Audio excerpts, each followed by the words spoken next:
If you own farmland in Minnesota, you need to understand what the tax rules are in 2026, both on the federal side and in Minnesota. Some have changed, some have been the same for nearly a decade. Watch this video to learn more.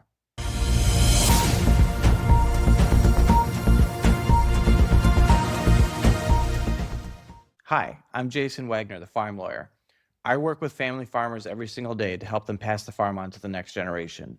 At my law firm, Wagner Ayler, we've been doing it for over 50 years. Today, I want to talk to you about the 2026 tax landscape for farmers. So, if you've been paying attention, you know that in July of 2025, the One Big Beautiful Bill Act passed and became law. So, that law's been known now as OBBA or OB3. And under that law, we had some very significant estate tax law changes. So we were going to be dealing with the potential sunsetting of the federal estate tax from what at the time was around a $14 million exemption, and it would have dropped to probably about $7 million on January 1st of 2026. So, of course, if that had happened, huge numbers of farmers that were not subject to federal estate tax in 2025 all of a sudden would have been facing a massive federal estate tax bill in 2026. Now, you also have to remember the estate tax only kicks in at the time of death. So, at the time that a person dies, we need to know what is the value of their estate. We need to know what is the value of their land, and not just what you think it would sell for to your neighbor or what you think it's worth on your balance sheet. We need to know what it's worth as an appraisal. That means that all of those auctions that you see, all of those listings, that's what the appraiser looks at to know what land is selling for. And so we have to look at all of that to say, okay, what is the value of the estate? What is the appraised value of all the land, all the equipment, all the livestock, all the stored grain, all your life insurance, death benefits, your retirement accounts, your money in the bank, and anything else. If you've got gold bars stuffed under your mattress, we need to know about that too. All of that gets added up to figure out what your estate tax bill is. So now, because of the OB3 bill, we no longer have this potential for a sunset. Instead, we get a $15 million federal unified exemption starting on January 1st of 2026. What this means is that with that unified exemption, you can give it away during life, you can give it away at death. The IRS, we don't care when you use this exemption, but once you give over $15 million, now we have an estate tax or a gift tax that we're going to charge. So that's a very high exemption. It's the largest exemption that we've ever had in U.S. history, other than when we didn't have an estate tax. But here we are, we have this $15 million exemption. So, and you also have to remember that you have the exemption, and if you're married, your spouse also has the exemption. So that's a combined $30 million estate tax exemption on the federal side. And although it's this kind of clean slate, right? We no longer have to look back at what the exemption was before. We no longer have to tie it to inflation from the numbers way back in, I think, 2005, in that era. We get this clean number, 15 million, starting January 1st, 2026. Now, going forward, that will be adjusted for inflation. If inflation is high, and we see that number go high, it's not inconceivable that we could see that exemption go up by $900,000, $1 million or more per year. So it will climb fairly rapidly.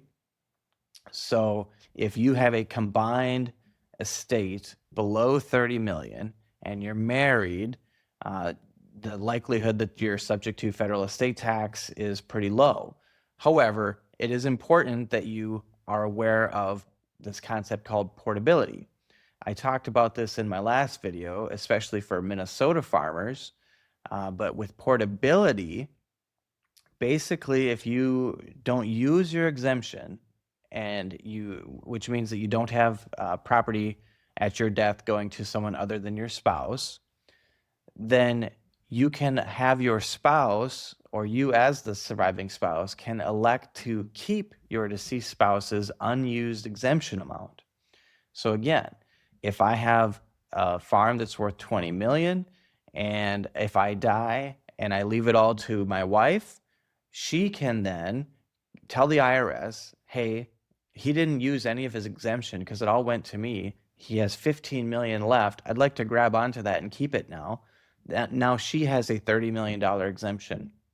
And if that farm stays below 20 million, then that can pass to the kids estate tax free on the federal side. So that's a very important thing to know.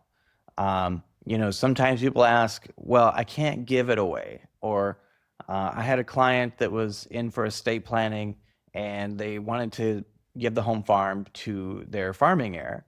And, they said, well, can we do that? We feel that he's put in the sweat equity. He deserves it. We'd like to see this happen, but we're not sure, we don't want to pay a gift tax. Well, guess what? The farm's worth about 2 million. You can give it away right now. Yes. And you will not pay federal estate tax. Well, what about this $19,000 per year? That's called the annual gift tax exclusion amount. It's not part of your exemption. So all that means is just you can gift $19,000 per year to as many people as you want without having to file a gift tax return. And the reason for that is it's basically like, okay, you might be helping your kids out with various expenses. You might be buying them Christmas gifts. Of course, that would be a pretty nice Christmas gift if you handed them a check for $19,000, but you can certainly do that, and it doesn't have any gift tax. What it means is if all of a sudden you go above that, now you have to file a gift tax return. So think if I want to give my kid a check for $1,019,000, the first $19,000 doesn't count. What goes on my gift tax return, or what counts against my exemption, is the million. So if I had a $15 million exemption and I gave my kid a check for $1,019,000, or a farm worth $1,019,000, 19,000 doesn't get used or is part of my exclusion. Don't have to worry about that piece. The million, though, that's going to reduce my exemption amount. So now I have $14 million left. So that's a little recap on the federal side. Good news is we don't have to worry about this sunsetting. If you are that $20 million farmer that would have had a massive estate tax bill had it reverted to $7 million, you are in the clear. You have if you're married, $30 million combined exemption. And this is a permanent exemption, which is nice because that means that we also don't have to worry about, is it going to sunset in 10 years, which is the situation we were in from the last version of it, the 2017 tax bill. So we've got a permanent exemption tied to inflation, starting at $15 million. Portability's on the table, all good things. It's as permanent as any tax law can be at this point. Now, switching gears, what about the Minnesota side? What's new in 2026? So far, absolutely nothing, okay? The Minnesota estate tax is not tied to inflation. It is not staged to go up.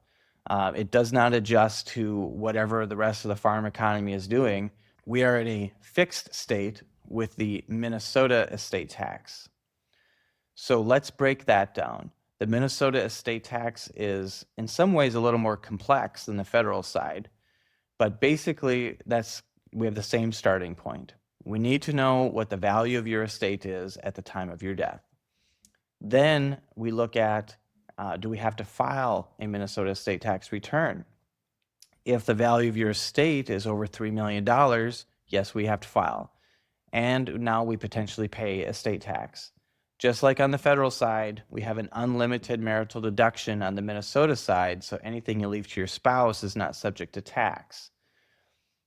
But if you are going over that $3 million of assets that you're not leaving to your spouse, or you're not married, or you're the second spouse to die, that's where we potentially have that estate tax kick in.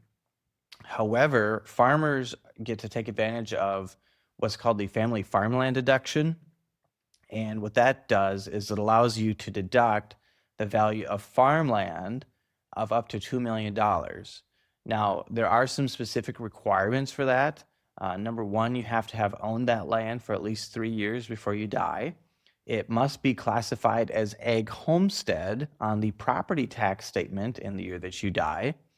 It must pass to qualified heirs. So your kids are easy examples. They are definitely qualified heirs. And those qualified heirs must agree that they will not sell it outside of the family, outside of somebody that's a qualified heir, for at least 3 years after your death. So, most farmers tend to be able to meet those requirements most of the time. However, we do have to be cautious, if we're going to be setting up new entities or transferring land into, say, an LLC or a partnership or a trust. You need to make sure that you're working with the county to get that land reclassified as ag homestead or keep it classified as ag homestead. And if you're filing that under a special ag homestead exemption, you have to file every year, keep it current. Do not lose track of that because you could be putting hundreds of thousands of dollars of estate tax savings on the line if you don't stay vigilant. Next is if you have an LLC that's owning land, you also have to register that LLC with the Minnesota Department of Agriculture. Again, do not miss this step. If you aren't registered and keeping that registration current, you are not qualified, okay? It also has to be registered with the Minnesota Department of Ag as a family farm LLC in order for that land to qualify. Now, one quick point, we see some misconceptions and some misunderstandings out there that people assume or think that the qualified heirs, your kids, must actively farm the land, must keep it as ag homestead. I'd be happy to sit down with anyone that is going through a situation like that and work with you through that to make sure that we are qualifying and filing that Minnesota estate tax return properly to make sure that you are able to take advantage of the Minnesota Family Farmland Deduction, because it does not require us to stay actively engaged in farming, and it does not require us to keep it as ag homestead. I've worked with a number of clients on this particular issue, especially when maybe they're working with an accountant or a CPA or an attorney who's not familiar with the deduction. And it's very, very important that you work with somebody that is familiar with it. You don't want to miss these requirements. There are hundreds of thousands of dollars of estate tax savings on the line. And you don't want to be working with someone that's trying to do it for the first time. We file these all the time. So happy to work with you on that. It's very important you don't miss it. So as a recap, Minnesota, $3 million exemption, potentially a $2 million family farmland deduction. There is also a family business deduction that sometimes can work for farmers, but in my opinion, the family farmland deduction is much more streamlined, easier to meet those qualifications most of the time. But I have had to use the small business deduction as well in the past. It's just if I can use the land deduction, I usually prefer to use that one first. But there are two critical differences between the federal estate tax and the Minnesota estate tax. First, portability. The Minnesota estate tax framework does not have portability. It's not an option. It's not on the table. There's nothing special you can do. You can't check the box. You can't file for it. It does not exist in Minnesota, okay? You have to use a credit shelter trust in order to make sure that you are using both spouses' exemption limit. You can't just carry it over if it's unused. So use it or lose it is the name of the game. Number two, the Minnesota estate tax exemption is not tied to inflation. It's not going up. It doesn't care that the value of farmland's double what it was when the law was put in place. We're stuck with one $3 million exemption. And the only way that's ever going to go up is if the legislature in St. Paul passes a new law that says that it's going to go up. Until then, here we are. We have a $3 million exemption on the state side, even though the federal estate tax exemption is $15 million, 5 times greater. And that's nothing we can do about it until the legislature in St. Paul decides to change that law. One other thing to think about for Minnesota estate taxes is Minnesota's average farm size is over 400 acres. Most of Minnesota's at, $10,000 an acre is average or at least within reason. And again, remember, we have to use appraised value, not assessed value or balance sheet value. Appraised value. So if we've got 400 acres valued at $10,000 an acre, then we add machinery and equipment, livestock, stored grain, all of your life savings onto that. Virtually every Minnesota farm is potentially subject to Minnesota estate tax.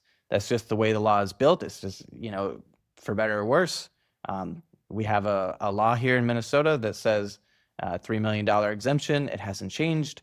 It's very easy for even, a small farm to get $3 million of assets and net equity somewhat these days without really trying, right? It's the values have gone up, even though commodity prices necessarily haven't, farm profits necessarily haven't, but the value of that land is a big driver pushing those farm balance sheets up, subjecting more and more farms to Minnesota estate tax. So it's important that you plan carefully to make sure that if your intent is for these assets to pass to your kids tax efficiently, you've got to plan for that appropriately.